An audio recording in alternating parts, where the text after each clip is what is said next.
త్రివిక్రమ్ గారి కొత్త సినిమా అలా మీరు మంచి క్యారెక్టర్ ఇస్తున్నట్టున్నారు. ఏంటి ఎలా ఉంది ఆయనతో వర్కింగ్? నేను త్రివిక్రమ్కి కూడా ఒకటే చెప్పాను, జంఝాల అనేది ఒక ఇట్స్ యూనివర్సిటీ. ఆయన పోయినప్పుడు నేను శిరోముండనం చేసుకున్నాను.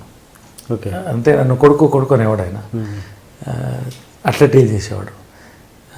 వాళ్ళిద్దరు కూతురు పుట్టినప్పుడు కూడా నేను ఆనంద బాష్ప కాస్తూ నిలుచుకున్నప్పుడు వాళ్ళిద్దరు బిడ్డల్ని వెళుతూ కారాగి వెనక్కి వచ్చింది. వచ్చి కారు ఎక్కువయ్యా అన్నాడు. అదేంటి సార్ అన్న, నా కొడుకు లేకుండా కూతురులతో ఇంటికి ఎలా వెళ్తాను తీసుకెళ్ళాడు. దట్ ఈస్ ద బాండింగ్ మా ఇద్దరి మధ్య.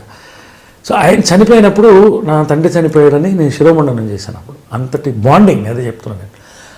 ఆ తర్వాత మళ్ళీ ఒక జంఝాల లాంటి రైటర్ కనపడ్డు అనేది నాకు ఎప్పుడు ఉండేది.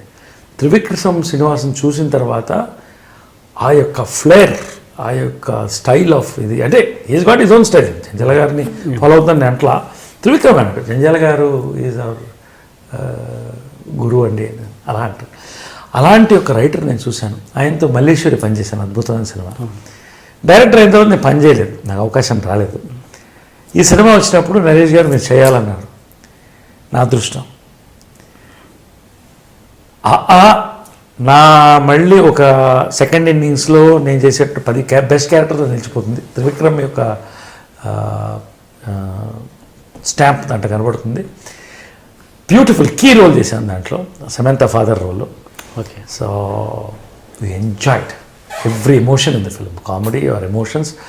అద్భుతం. నేను లాస్ట్ రోజు త్రివిక్రమ్ కూడా చెప్పాను, జంజాల కనబడిన అనుకున్నాను, మళ్ళీ నాకు జంజాల కనబడ్డాడని చెప్పాను. It's exact compliments I gave it him. ఆ రకంగా త్రివిక్రమ్ నిజంగా తెలుగు సినిమాని, తెలుగుతనాన్ని, తెలుగు భాషని దాన్ని ఎక్కడ మనం కనుమరుగైపోతున్నాం అన్న భయంతో ఉన్నప్పుడు దాన్ని బయటకు తీసుకొచ్చి అద్భుతమైనటువంటి ఎంటర్టైన్మెంట్తో కలిపినటువంటి డాక్టర్ ఇస్ త్రివిక్రమ్ శ్రీనివాస్. బ్రహ్మోత్సవానికి దీనికి క్లాషెస్ వచ్చినాయి. ఇక్కడేమో సమంత, ఆ అమ్మాయి డేట్లు, ఇవన్నీ ప్రాబ్లమ్స్లో ఉన్నాయి.